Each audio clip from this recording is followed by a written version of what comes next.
The assembly represented an opportunity to do a work that was not only commissioned by the WEX, but local to Columbus.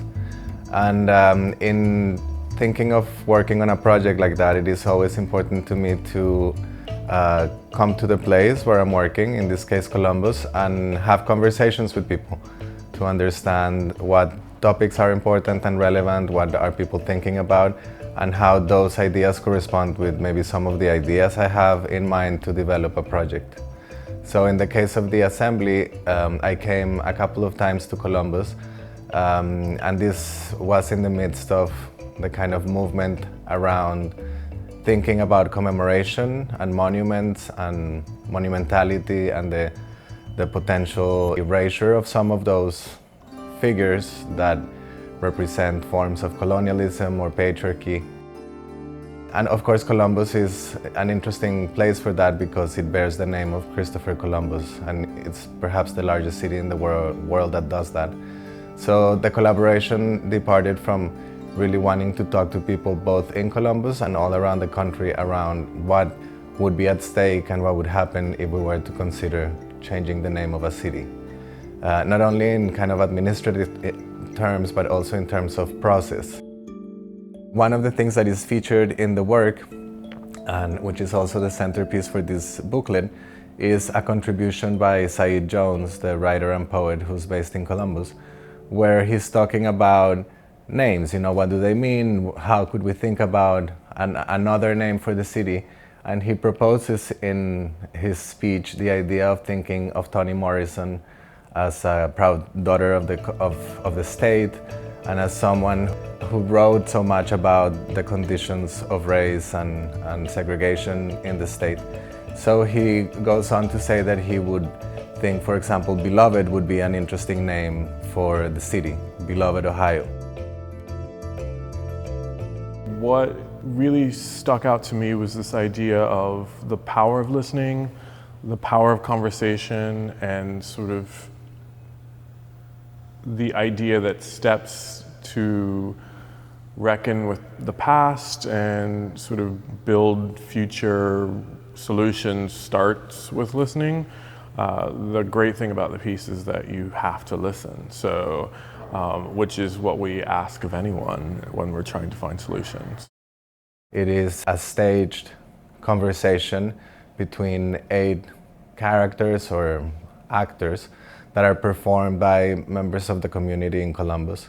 And what they're doing is they are performing roles that were initially spoken by different community activists and also people all around the country that we invited to have conversations with over 3 different sessions. Ohio is amongst the many states that have removed tribes. There are no federally recognized tribes here. Some, like the Eastern Shawnee and the Delaware, are in Oklahoma. I didn't know that. I can only imagine that tribes don't want to come back to Columbus and they don't want to associate with Ohio because of the trauma their ancestors endured. Yes.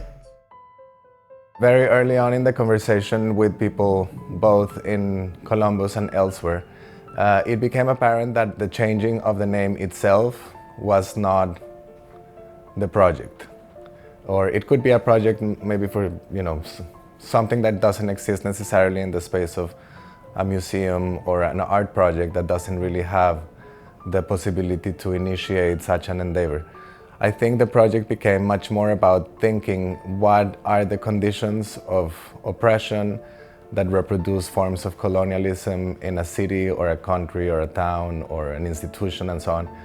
And so the conversations really revolve around process and how change could be possible, not through altering a symbol, but through creating conditions for change.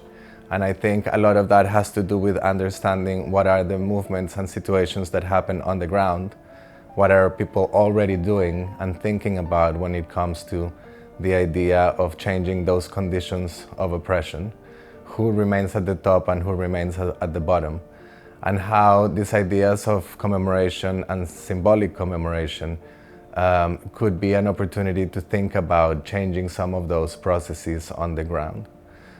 So the question of the erasure of the name It's a bit of a provocation, but it's also an invitation to think about some of the things I just mentioned.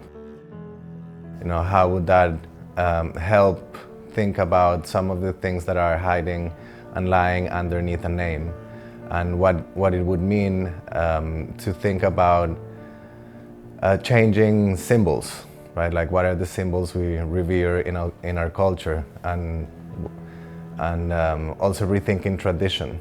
You know, if some people may be attached to something because it's traditional or because it is the way that we think it should be. One of the most unexpected outcomes was really thinking about how marginalized people, colonized people are really the ones thinking about solutions. I think, you know, Carlos is really making the project in an effort to really undo and, you know, rethink, you know, the position of colonized people in the solution. In my work, I have dealt primarily with two main interests. One has to do with the politics of gender and sexuality, but the other one has to do with democratic representation and the idea of democracy in a society. So I feel the Assembly is a descendant of this larger body of work that I have been developing since 2012 called the Democracy Cycle, where through documentary-based strategies and interview-based strategies like what you're just doing right now, I have tried to create counter-narratives to what we assume are the kind of set and structured aspects of a society from the perspective of different minority groups. When you travel the exhibition, you start to see how everything sort of is threaded and how we all are participating in this big conversation and what we can do to shift things into a more careful and hopeful future. I think that's what I get when I am in space. I hope the project will resonate as an invitation to think about some of the underlying questions that are present in the work, and maybe will serve as a kind of opportunity for those people who have not started to think about these things, to think about them. And maybe somebody will take on the monumental task of actually changing the name of the city, or starting a movement towards changing the name of the city.